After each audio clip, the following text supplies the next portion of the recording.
عاقف کی نظر کشف پر پڑی تھی، جو زرد سوٹ میں خود بھی پیلی زرد ہو چکی تھی۔ آنکھیں شاید رونے سے سوجی ہوئی اور لال تھیں۔ عاقف کا دل چاہا وہ اسے خود میں بھیج لے، پر اس وقت وہ یہ نہیں کر سکتا تھا۔ ڈیم کیا میری بیٹیاں اتنی فالتو ہیں کہ کسی کی غلطی کی وجہ سے ان کو آپ اتنی جلدی رخصت کر رہے ہیں؟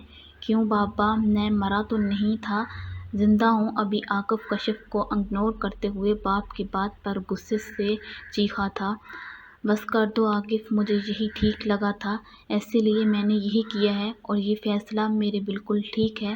تمہاری بیوی کے پہلے منگیتر نے انا کو اغوا کر کے نکاح کر لیا ہے، کیا عزت رہ گئی ہے ہماری؟ ایک تو چلے گی، باقی کو تو عزت سے جانے دو اپنے گھر۔ ماما کیا ہو گیا ہے؟ ٹھیک ہے آپ؟ عابد صاحب کی بات سن کر کشف کے قدم ڈگمگائے تھے۔ روش پریشانی سے اسے تھام کر بولی تھی۔ نور اور روش نے بھی دادی کی بات سن کر ان کی طرف دیکھا تھا۔ عاقف نے غصے سے لب بھینچے تھے۔ بس کر دو عابد، بس بہت ہوا، کل رخصتی ہے، اس لیے عاقف تم بھی اب سب چپ کر کے قبول کر لو۔ الیان شاہ صوفے سے اٹھتے ہوئے بولے تھے۔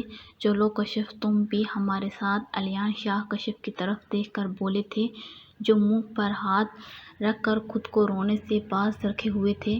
کشف کہیں نہیں جائے گی۔ وہ کیوں جائے گی؟ آپ کے ساتھ گھر ہے یہ اس کا۔ عاقف کھڑے ہو کر الیان شاہ سے بولا تھا۔ الیان شاہ نے کشف کی طرف دیکھا تھا، جو صوفے کے پاس روش کے سہارے کھڑی تھی۔ بابا میں آپ کے ساتھ جاؤں گی۔ کشف الیان کی طرف دیکھا کر بولی تھی، اور مسز الیان کے ساتھ باہر کی طرف جانے لگی تھی۔ عاقف نے غصے سے اس کی طرف دیکھا تھا۔ کشف روم میں جاؤ اپنے ابی کے ابی۔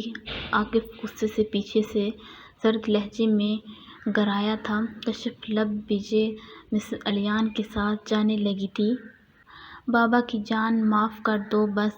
بابا کو عاقف اسے منا رہا تھا کیونکہ وہ عاقف سے ناراض جو تھی۔ بابا آپ کو کوئی پتہ ہی نہیں ہم سب کتنا روئے ہیں۔ ماما اتنا روئی، دادا نے بھی ماما کو۔ وہ ابھی بول رہی تھیں، پیچھے سے کشف نے آواز دے کر اسے روک دیا۔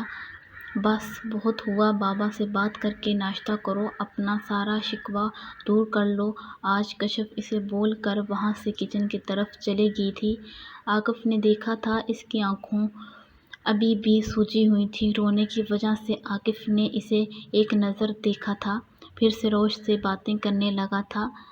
اب وہ عاقف کے گلے لگی ہوئی تھی۔ السلام علیکم بابا، آپ کب آئے؟ نور بھی نیچے آ کر عاقف سے ملی تھی۔ آپ کے بابا تب آئے جب آپ سوئی ہوئی تھیں سویٹی، وہ اپنے ساتھ لگا کر پیار کرتے ہوئے بولا تھا۔ چلیں بابا، آپ بھی اب ناشتہ کر لیں، ہمارے ساتھ چلیں اب، ورنہ میں پھر سے ناراض ہو جاؤں گی۔ روش عاقف کو کھینچتے ہوئے بولی تھی، اور دونوں اسے کھینچ کر ڈائننگ ٹیبل کے پاس لے گئے۔ الیان شاہ بھی مسکراہٹ کے ساتھ ان کے پیچھے چلے گئے تھے۔ عاقف نے دیکھا تھا کشف ٹیبل پر ناشتہ لگا رہی تھی۔ عاقف کو دیکھ کر پھر سے اپنے کام میں لگ گئی تھی، اور پھر چیئر کھینچ کر بیٹھ گئی تھی۔ بابا یہاں کیوں بیٹھ رہے ہیں؟ ماما کے پاس جا کر بیٹھیں۔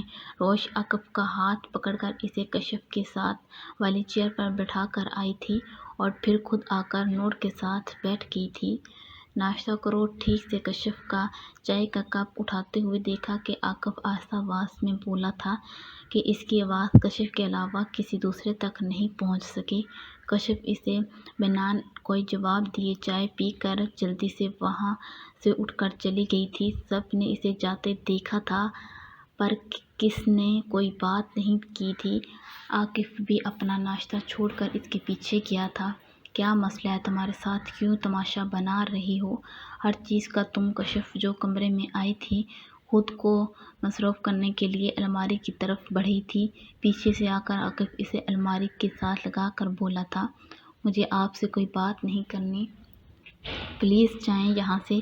کشف اپنی نظروں کو جھکائے ہوئے ہی بولی، کیوں جاؤں؟ میں پاگل ہو رہا ہوں تمہارے پیچھے، اور تم کیا کر رہی ہو میرے ساتھ؟ گرل فرینڈ نہیں ہو، بیوی ہو، میری بیٹیوں کی ماں ہو، تم ڈیم ایٹ۔ وہ الماری پر زور سے مکہ مار کر بولا تھا۔ کشف نے خوف سے آنکھوں کو بند کر لیا تھا۔ وہ جانتی تھی عاقف کتنا جنونی ہے اس کے معاملے میں، پر ایک دفعہ وہ اسے معاف نہیں کرنا چاہتی تھی۔ ہر دفعہ آپ کی نہیں چلے گی عاقف، مجھے ضرورت تھی آپ کی، مجھے آپ کے ساتھ کی ضرورت تھی، آپ بزدلوں کی طرح مجھے اور اپنی بیٹیوں کو چھوڑ کر چلے گئے۔ کیوں عاقف جواب دیے کشف عاقف کا کلر پکڑ کر کھینچی۔ مجھے پل پل آپ کے ساتھ کی ضرورت تھی عاقف، میں ٹوٹ رہی تھی پر آپ نہیں تھے، میرے پاس نہیں تھے۔ وہ روتے ہوئے اس کے سینے پر سر رکھ کر بولی تھی۔ عاقف نے اسے خود میں بیچ لیا تھا۔